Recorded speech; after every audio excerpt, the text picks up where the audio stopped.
gratitude to Cornish for having me here with you today, and I'm excited to work with the students this afternoon.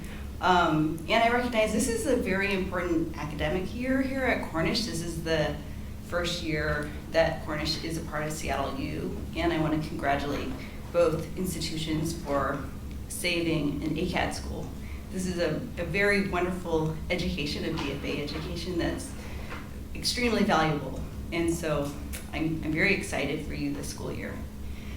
And let's see, where is my cursor? Oh, okay. So just a quick overview of my practice. I work with appropriation and rereading forms. I typically work with materiality, and there's usually some element of craft and labor, and I bring this all together in some sort of structure or discourse, or whether it be something that's visually layered or temporal. And in the last 4 years, I've had a chance to work a bit more in creative placemaking and working on something that feels a little more tangible and making a difference, and it's been deepening my practice. And I have some utopian tendencies, so my intentions are future-facing, bringing also the past and present forms into the future.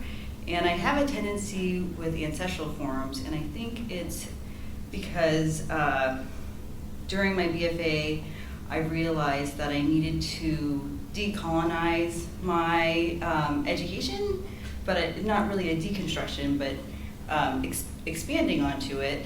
And then my outcomes, of course, are personal to the viewer, but I'm hoping to create a liminal, hopeful, future-facing experience. And my work is an act of love, an act of generosity, and an act of solidarity and resistance. And so I'm going to just start going into some of my work, and we'll see more of the themes there.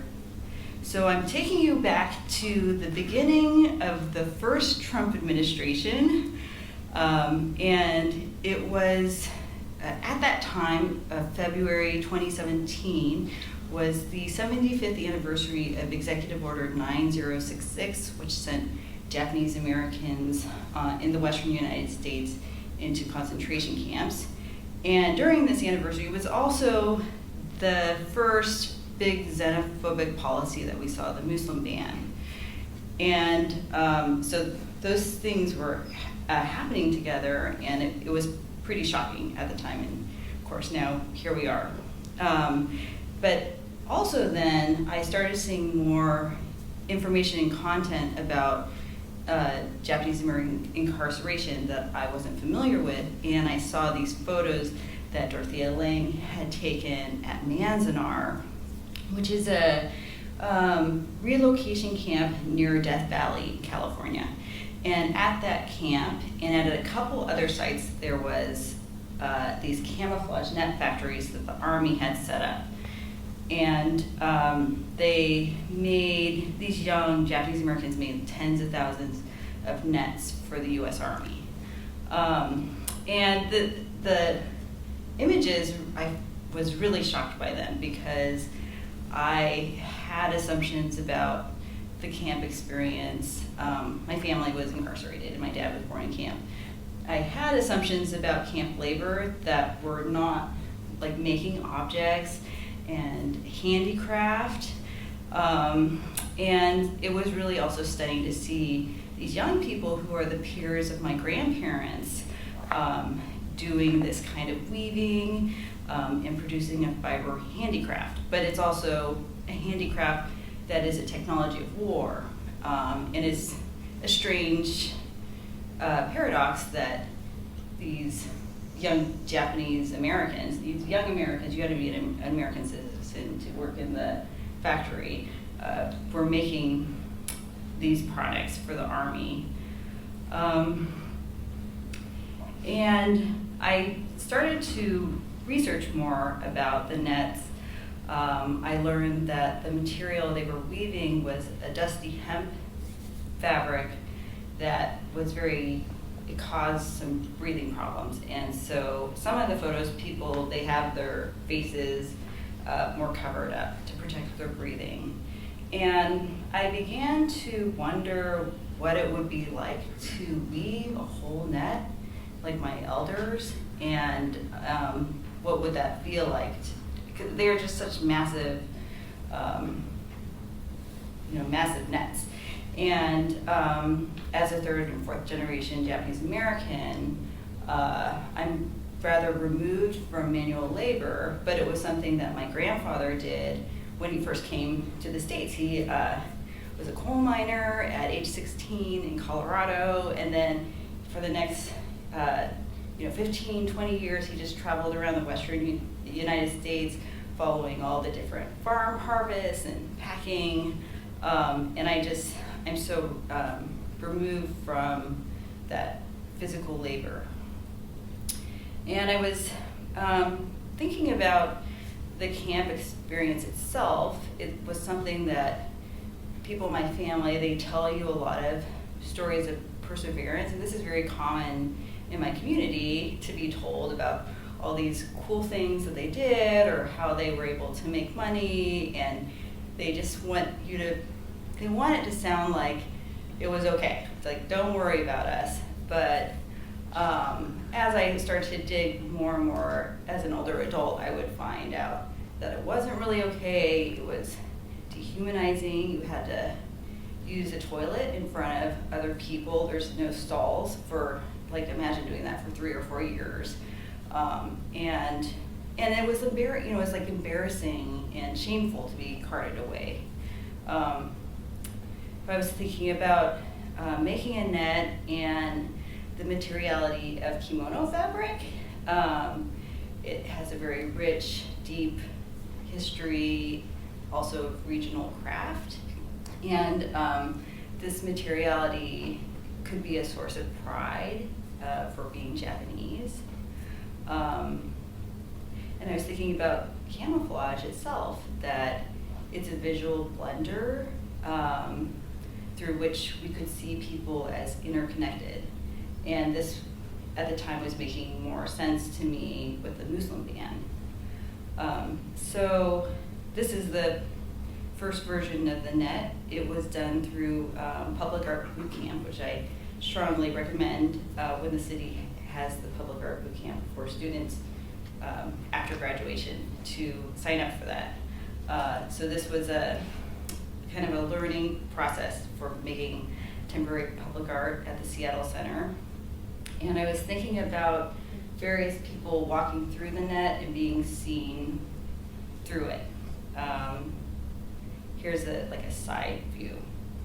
And this first version was more about weaving. Oh, I see. Actually, I don't have the time going on I must have had this paused. Okay, maybe someone can, Erin, you let me know when I'm at 30 minutes and 40 minutes. Okay, thank you. Okay, so this version was really focused more on the labor of it, and there's a little bit of composition in it. And then the Hedreen Gallery at Seattle U asked me to show the net, and the net, that old net is stuck in Brazil, and I need to go down there and get it, or the idea was that I was going to make more nets and then go back down there and show more together. So I needed to make a new net, and they gave me space on campus at Seattle U to make a new net. And having that space, I was able to see it more as a substrate, and it started to become more painterly and drawing-like, and has more of a Chinese cloud motif in it. And clouds mean that something transcendent is happening. And I was also thinking about Turner and just colors working together. And then I reinstalled the same net at Method Gallery, and I used theater gels. I was trying to push the net to be maybe something a little more hopeful. I think that sometimes for a non-Japanese American audience, seeing it and then learning what it is, it's kind of shocking, and my intentions are for it to be more future-facing and rereading the camouflage, but sometimes it's hard to get over just learning about Japanese American incarceration. Okay, I'm gonna play this video. This is a dance group called Sudoku. It's like a femme Asian American dance group, and if I don't see my cursor. Okay, I see it. Is it? 2/3 of them American citizens, 1/3 aliens. We knew that some among them were potentially dangerous, but no one knew what would happen among this concentrated population if Japanese forces should try to invade our shores. Military authorities therefore determined that all of them, citizens and aliens alike, would have to move. This picture tells how the mass migration was accomplished. Neither the Army nor the War Relocation Authority relished the idea of taking men, women, and children from their homes, their shops, and their farms. So the military and civilian agencies alike determined to do the job as a democracy should, with real consideration for the people involved. Now they were taken to racetracks and fairgrounds where the Army... It's kind of funny.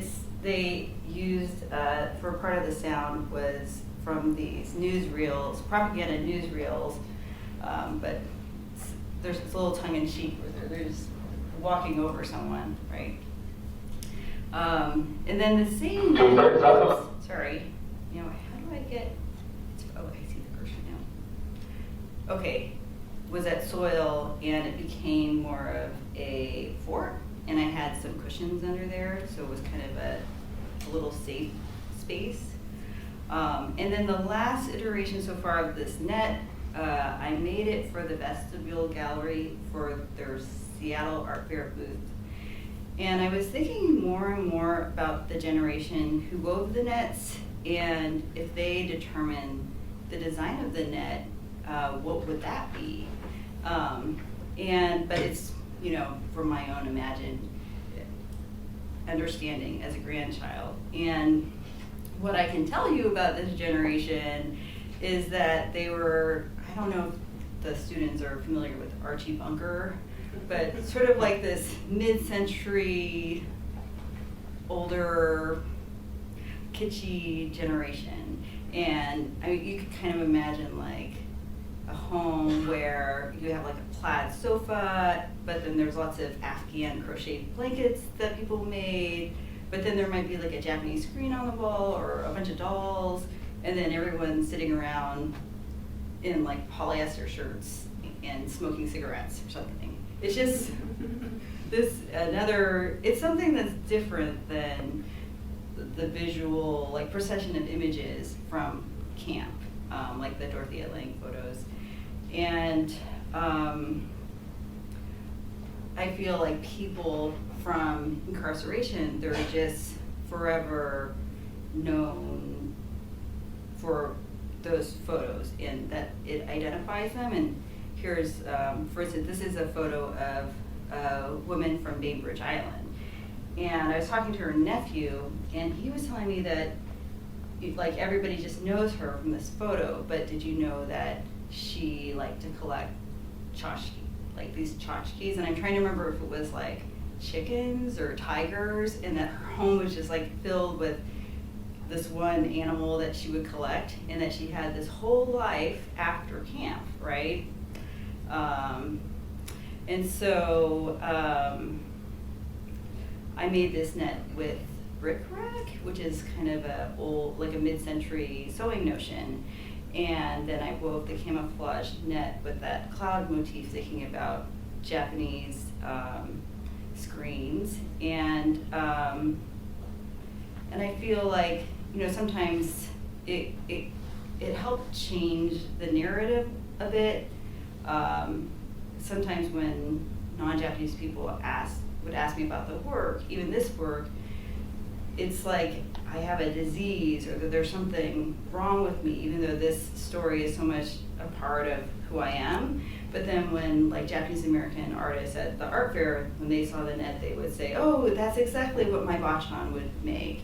And the work, it starts to become something else that's not as didactic, you know? And I feel like it's still heading in a direction.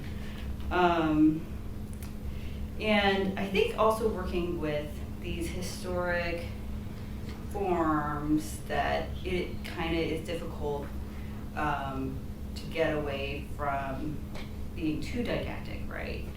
And I'm switching over to, at the beginning of 2020, the Seattle Asian Art Museum was reopening after redisplaying the collection.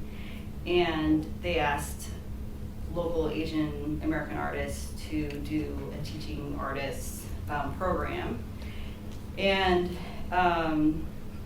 these museums, you know, they have a very difficult thing that they have inherited. You know, like the British Museum is probably the worst example because there's a very clear history of looting campaigns, and they really just have so much stuff. It's really mind-blowing. And they were doing it as a colonial project too. And about 6 months before the Seattle Asian Art Museum opening, I was at the MFA Boston, the Museum of Fine Arts Boston, and I wandered into this display, and I was really having problems with it. As a Buddhist, when I walk into a temple or I go into a temple, there's just like certain types of rituals that I'm used to doing, like I guess like genuflections in a way. And so I wander in this gallery and I realize, oh no, I didn't bow going in. And then I realize, oh no, wait, this is not a gallery. This is not a temple. This is a gallery. It's a simulation of a temple. And then I wasn't sure how to leave the space and what was proper museum etiquette. And then I ended up bowing when I left the gallery. And then I was just kind of upset because I realized that even though the gallery is about Buddhist material culture, it's not meant for Buddhists like me. You know, we were really included in thinking about this display because it lacks the real context of Buddhism, about these statues. They're the visuality of Buddhist teaching. And so back in Seattle, each artist was assigned a certain display room, and they gave me this room called Divine Bodies, which is a room that completely aestheticizes Buddhist and also Hindu forms, and just really talks about them in a very art historical sense. And then this is also part of the room, which is super problematic. These are looted heads that have been, someone was in Asia and they go into a temple, or that some of the temples are kind of outdoors, and they cut off the head and put it in their bag, and this becomes like some sort of item to collect. And then just the wall tag for it, it really is an extreme aestheticization of what this is. And I mean, in reading it, do the materials used from bronze to lacquer, from limestone to volcanic rock, influence how we interpret their faces? And do some look more natural than others and some more otherworldly? And it also talks a little bit about looting, but it kind of skirts the issues. These fragments of figures also reflect the difficult reality that the historical art market supplied such small, portable, and alluring objects to collectors under the circumstances of colonial expansion and other forms of cultural imperialism. So, but I'm just looking at this and thinking like, But you put these there's these heads, these stolen heads that are missing from their bodies in people's,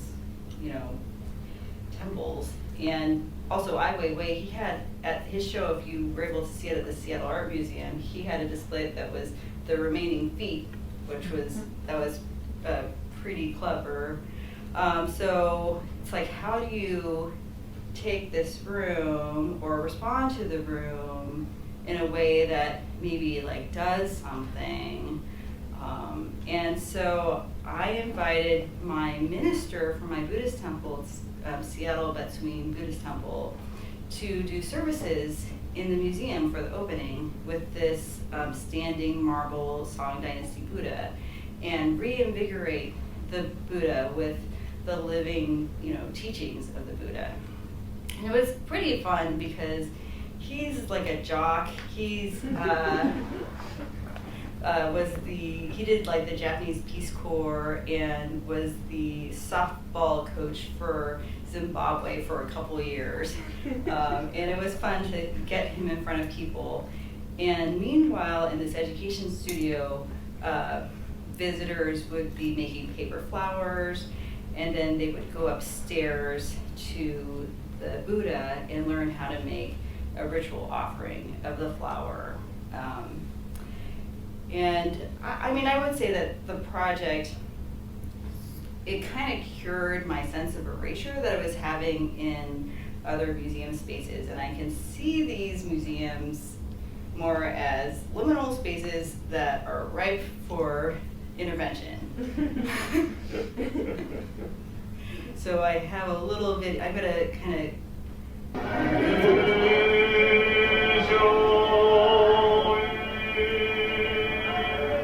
did some sutra chanting, and I was surprised that museum visitors also wanted to participate in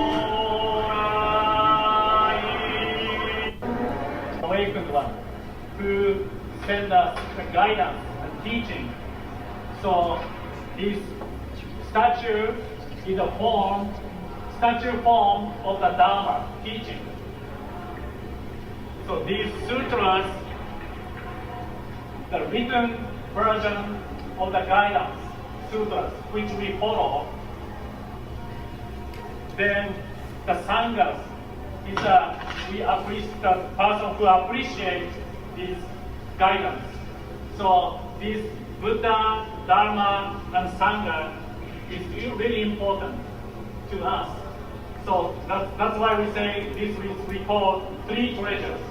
I take refuge in Buddha, I take refuge in Dharma, I take refuge in Sangha. We say we always recite three treasures. This statue is art as well as sacred media for us. So I truly appreciate Seattle Art Museum to allow us to give this chance to express our respect and appreciation.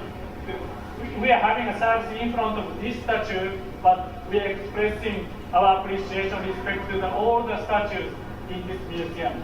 So thank you for attending this service today. So burial objects are another kind of material culture that is aestheticized in museums, that is looted, that the dead are still using. Galaport Kim is an artist who has been looking at this in her practice. And this is a Han Dynasty burial suit from China. And it's similar to one I saw at the Portland Art Museum in the late 90s. And it's a form that is unforgettable. It's made of wiring pieces of jade with gold wire to fit the body. And jade is like a lucky, hot, good energy mineral that people in Asia typically wear for good luck. I used to wear it, like when I took the SAT, I definitely was wearing a bunch of jade. So imagine, being sent into the afterlife just like covered in jade. And this form came to me again in my 40s. And this is a time when I was like, well, I'm still doing this. I'm seriously adulting. I have, a kid. I was going to PTA meetings. I was a Cornish prep dance parent, making props for the Nutcracker. But this is also a time when I rediscovered my diary from when I was a raver in the 90s. And I had a real difficult time encountering that past self and my voice and the way I was ranting about friend drama and talking about going to raves and saying like, I'm a raver now. And it was a very cringy experience. But I was thinking more about this person, and okay, so this one I don't want the sound on. Okay. So this is some camcorder footage that I took back in the 90s. And I was thinking more about that time, how it was a very specific time and place, a specific non-normative subculture. I don't know this person, but if you had a camcorder in the 90s, this is what would happen because not everybody had them, and everyone wants to be filmed. So, but we had specific identifiers, and the music was new and exciting, and you had to like go to a payphone on the way to a party to get the rest of the directions to get there. It was a really special time, and people danced like they really. It's not like what I think raves are like today. I mean, I went to a class at Massive Monkeys that's called house dancing, and they talked about how this form of dance was started in the 90s at clubs and raves, and now it's a class, and I was like, oh my gosh, my whole life just like flashed in front of me. It's just like a historical form of dancing. So, I felt like I needed to memorialize this culture and also just put that funny person who was writing the diary into something. I needed to memorialize that person. So I made this Han Dynasty burial suit with disco ball materiality. And I needed to figure out, after I made it, I was like, oh, I gotta figure out the rest of the thing. And it's a very long process. Eric Andor, who I believe he teaches here, he helped me with the fabric pattern, so the black form there, and then we printed it out, and then I worked on getting all of the lines together for laser cutting, and then I sewed the suit together. Okay, so this is another video for no sound. So I found that projected video that was projected onto this suit would refract back out onto walls. So I was working on learning how to film edit, and Northwest Film Forum, they digitized my camcorder footage for me. But going through these tapes was like an even more cringy experience because I could hear my actual voice. And then, I started thinking more and more about this person and getting closer to them. And I realized that I was a college student who lived a double life. I was a college student in Washington, D.C., and I was like a minority college student during the day who had an internship like many students in DC. And I'd wear a suit and I'd have like my federal badge. And then on the weekends, I was this completely other liberated person. And I was starting to work out the sound. I realized after a while, oh, this needs sound. And I was researching something called groove studies.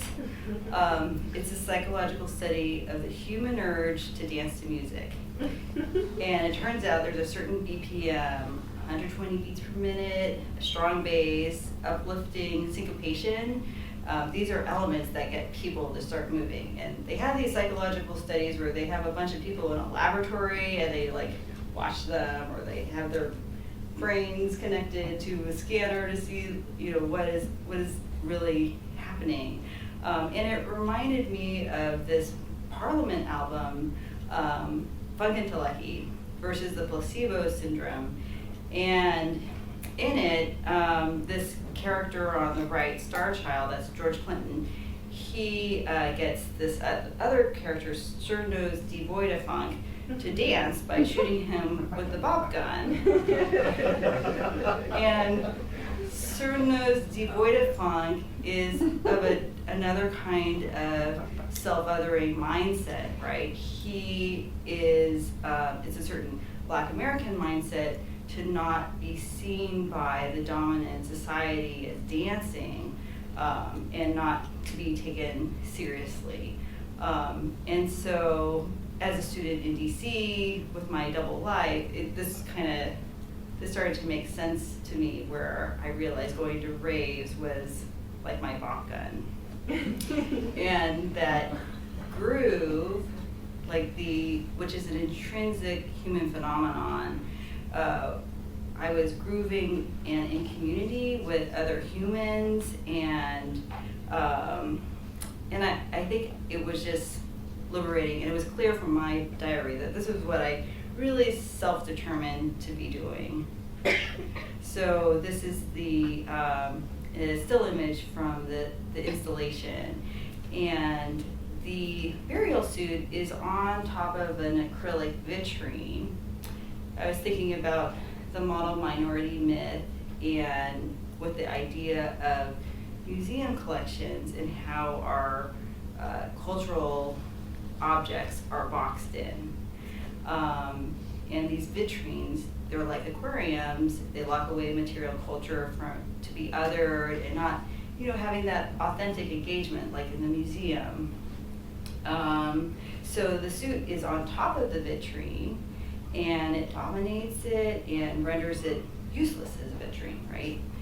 And outside of the box, it's expressing its true meaning, which is a burial suit for the past for yourself.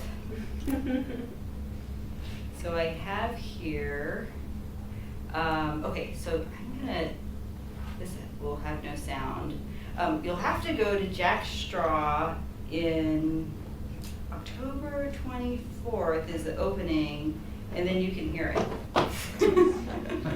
But this is, I'm currently a resident there, and I'm working on remapping the sound over 6 speakers. So I have structured it along the Tibetan bardos. And the first bardo, the bardos are stages through life and death. And there's a lot going on for Tibetans once you're dead. So this is the bardo of this life. And I was thinking about Parliament. They have a song that's a Swing Low, Sweet Chariot song. And I was thinking about building a basket of images around the body as if it's going to be carried away into the next bardo. And actually, I will go back as I'm still talking about that. But it's a resynthesization of for the sound, is a resynthesization of a jungle anthem called Valley of the Shadows. Okay, where is the cursor? Oh, here it is, okay. You have maybe like 5 to 10 minutes before we should do Q&A. Oh, okay.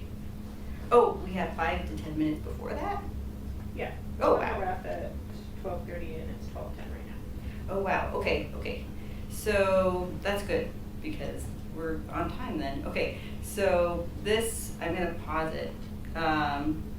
But the footage, this is just the direct DJ lighting from a particular rave in Baltimore.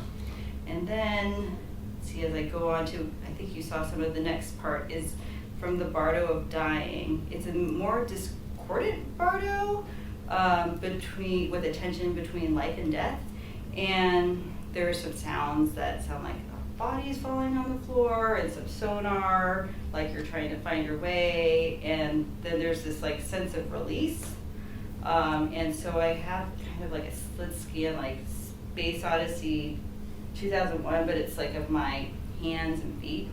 And then this next bardo is the bardo of luminosity. It's like you've finally arrived in the Pure Land, and everything is clear. It's more of a house music, and it's the grooviest composition of the four. And then the last bardo, oh, I should mention, I should have made these little clips longer for you. Just that for the sound, I have some particular animal sounds in there that are birds found in the Buddhist Pure Land. And I also put in a dog because I like dogs. And then the last one's the karmic bardo of becoming. It's a meditative state ready for reincarnation. And it's said that there's a pure blue light. And I re-synthesized a Buddhist, it's called a gagaku instrument, but it's a mouth harp called the sho. It represents the heavens. And for this, well, just over the last year, I've been making some party decorations that are related to that project. And they're based on a decoration I took home from a rave that I still have. And this one features illustrations of human cells that are involved in the cell-to-cell communication of groove studies. And so I am hoping to finish making more like plant-like of these party decorations and vines that come down for the Jack Straw show. I was thinking about plants in a tomb or a ruin. And I guess that's all. So yeah, let me know if you have any questions or comments or concerns.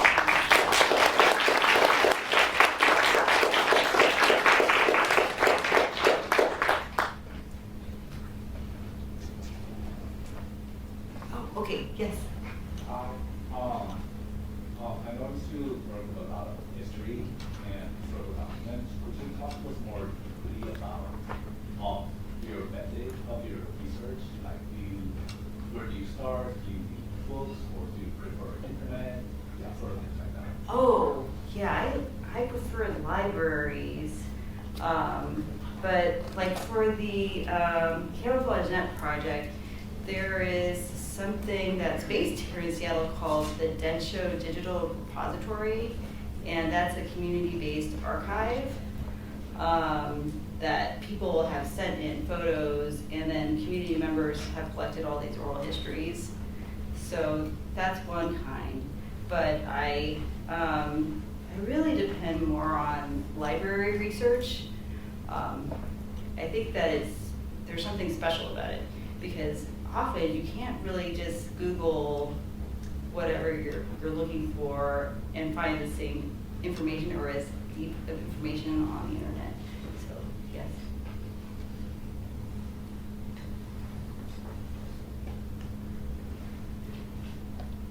Oh yes. I was wondering if you could speak more about your work with the Seattle Art Museum, and in particular, like you talked about these visiting artist tours and kind of reckoning with these looted heads. And I was wondering, like, how you dealt with that within your tour or within the project you were doing. Oh, okay. Yes, more of like being hired as a teaching artist. So at that newer space, they have like an education studio. And I mean, I was kind of offended by the display, and but the person who was working in education too is another artist, right? And so I just was, I mean, my first idea actually was to have some sort of drawing or collage activity that was to reconnect the heads to the bodies.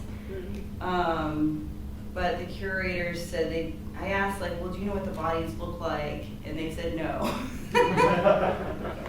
And so, and then I had asked about doing services with the Buddhas, And I come from a tradition of Buddhism that's very layperson. It's a non-monastic tradition. And I teach middle school students Buddhist history and certain concepts. And they weren't so sure about the idea, but then when I brought my minister into the picture, suddenly they said, well, you can work with any of the Buddhas in the museum. It was quite stunning. So yeah, it was okay. And I was at Harvard last February, was that March? At the Divinity School, giving a talk about that project and encouraging people there, because there's a lot of people who are studying to be Buddhist chaplains or ministers, to do these that they could do these activations. And in fact, on their campus, they have a couple gallery rooms of Buddhist objects. I mean, overall, it was okay. It was just a little shocking. Yes.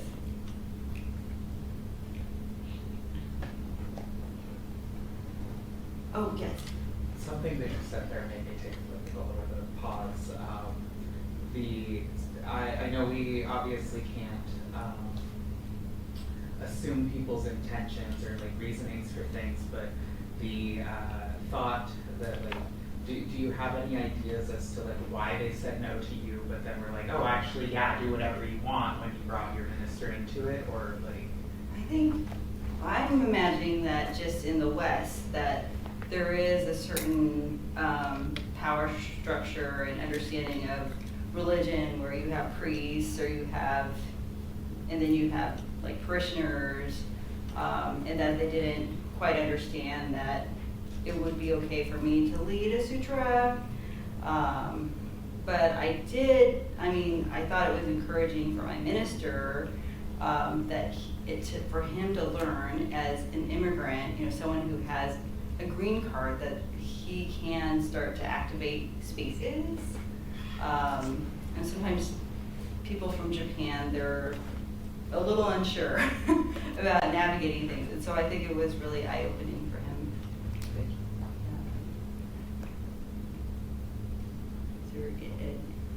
Oh, yes.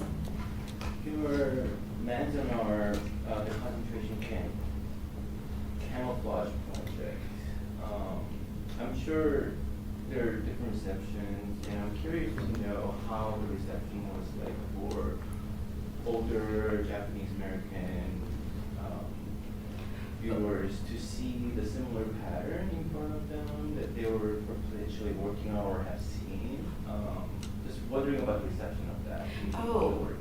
I really want to bring the work more down to Southern California. Yeah. It hasn't really had its been seen there, and that's where more of the networkers have lived. And but I have other people see it online, and they're excited about the work. They like that it's not just like reappropriation of images from the camp experience, and that it's trying to do something. But yeah, some of that generation, it's like they are pretty, if they're still alive, a lot of those people now are 100 years old, or yes. But I think that once I tried to get into trying to move the project more and more into thinking about them and honoring that generation, I think that they might get kind of more excited about it. Yes. Yeah.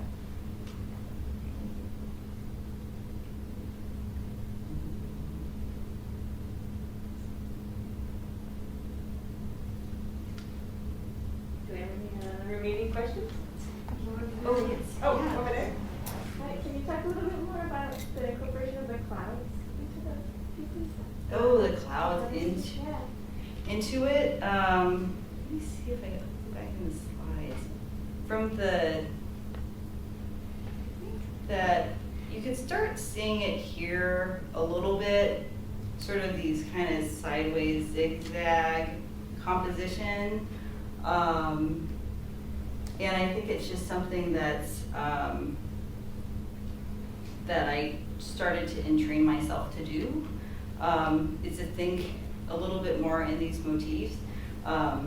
Because when I was a student, there was one point in my BFA where I started to wonder what I was doing or what it meant for what I was doing. And I happened to be in a ballet class when I was thinking about this, because I was like, wow, gosh, I'm like dancing like a 19th century French person, and then I'm learning to paint like one, because I think I was taking like an observational class, and using those like materials, and then my art history also was very much, and I imagine it's changed, but it was really European art history and American art history, and then some of the global parts could have been like what was presented in New York. And so at some point towards the end, I realized I needed to try to get more of these forms in. And then, I don't know, now when I work, sometimes they show up. And so I think that, I mean, if we could try to look closer, these weavings of the clouds, it's not just like weaving back and forth.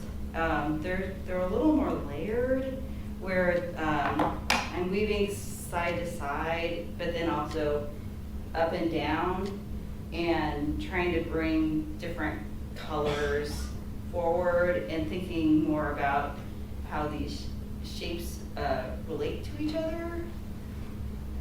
Yeah, and oh, that's right. And then I have more here. Okay, this one you can see. You can see it more. So, some of those cloud-like forms, and thinking about in Japanese painting, there was a period called the Momoyama period, which is a time when Japanese painting was crystallized into its own style away from Chinese painting. And so I was really interested in that as someone who's both a Chinese American and Japanese American. It was sort of like this interesting delineation. And so for this one, I'm thinking more about those screens and how someone breaks up a composition with flat shapes too. And there's some, in this one, there's some of the clouds coming from the back, because it's like one long piece that's folded over. Yeah. Oh, yes. Two things. The first one is, I'm the director of the library, and I'd like to invite you to come into the library anytime. Thank you. Come on in. And the second thing is, would love to hear what you ideally think that places like the Seattle Art Museum should do with those heads that they have in the collection. Oh, they should try to repatriate them, and maybe if they're still on view, they should maybe not put them out. I don't know. Or really change the wall tag. Yeah, to talk more about the history of looting. It's a really interesting history. There's a book on the history of the Victoria and Albert Museum, and how this museum was this colonial project where people they had these campaigns to take back objects and create a visual encyclopedia of the empire. And initially it was to create their own colonial aesthetic of the time, like a new British aesthetic that incorporated all the colonies. So you could get like Orientalism comes out of that.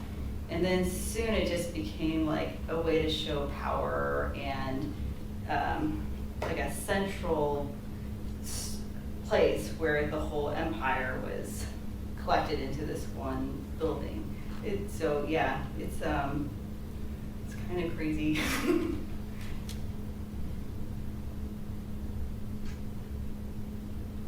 It's a fully formed thought, but I was thinking about that piece and that like I don't know if you use this language, but on one hand it feels like institutional critique, where it's like you've been invited by the museum to do something, and what the museum has offered you is problematic, and then you're in this, I would assume, kind of interesting power dynamic around like, how do I make my work in relationship to this problem?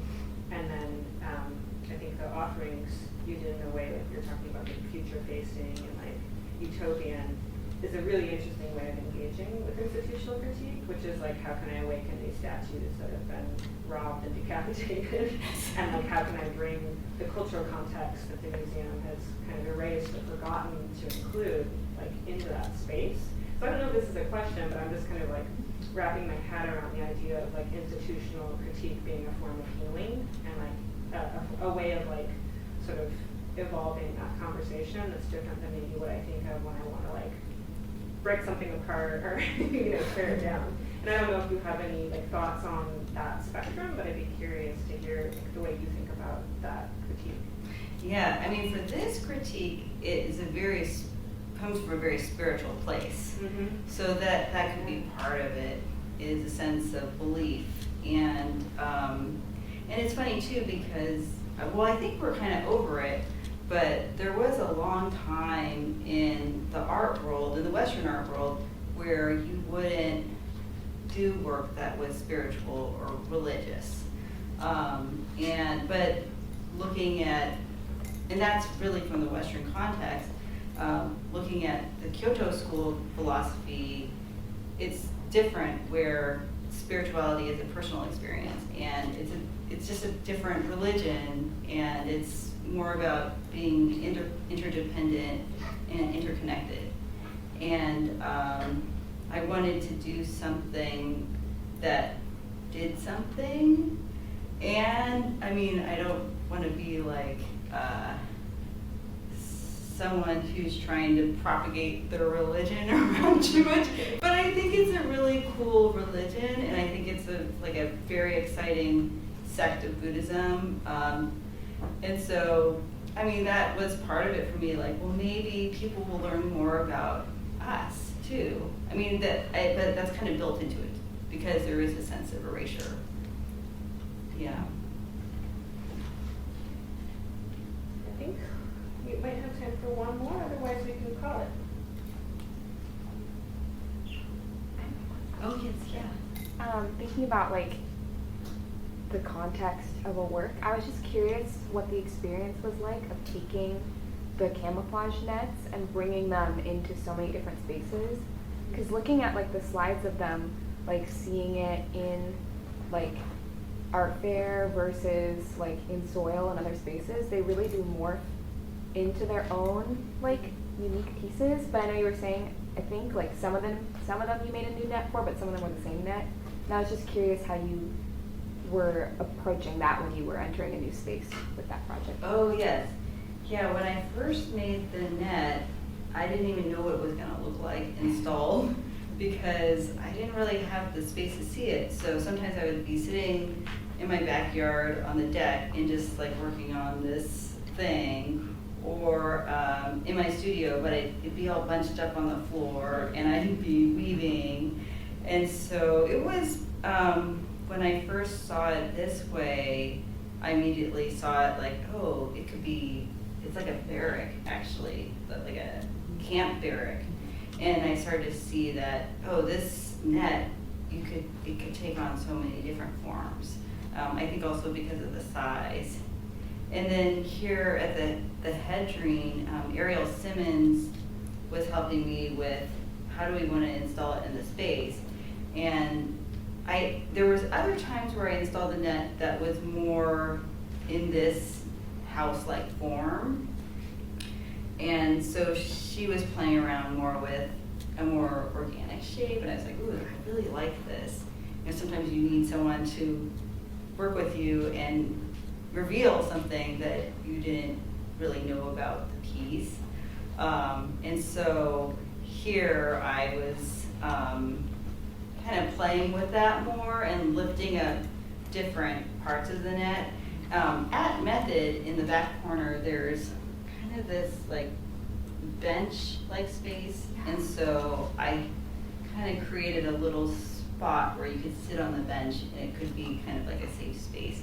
And so then that informed at Soil, this is a group show for the new member show. And so I was thinking more and more about how it was fun to sit under the net. But it really is one of those kinds of things. If only I had more other slides. At a gallery, I made a hoop, and the net was like a giant, like tunnel shape, or like a vertical pillar, and there was lighting, and you could go inside of it and stand in the net. I'm trying to think of some other versions of it. It's been like a window display. When I showed it in Brazil, it was folded over and hung really high over a dowel. So it's one of those things, like I was talking to someone and they said, oh, you could just like wear it over your head and walk around with it. So it's just like one of those pieces that it's a thing, but it can take on so many different shapes. And I really liked having having dancers with it, because I feel like the net is something I made for other people, and it doesn't belong to just being this one static art object. And yeah, I did like how the net could become part of their dance work. Yeah. Thank you,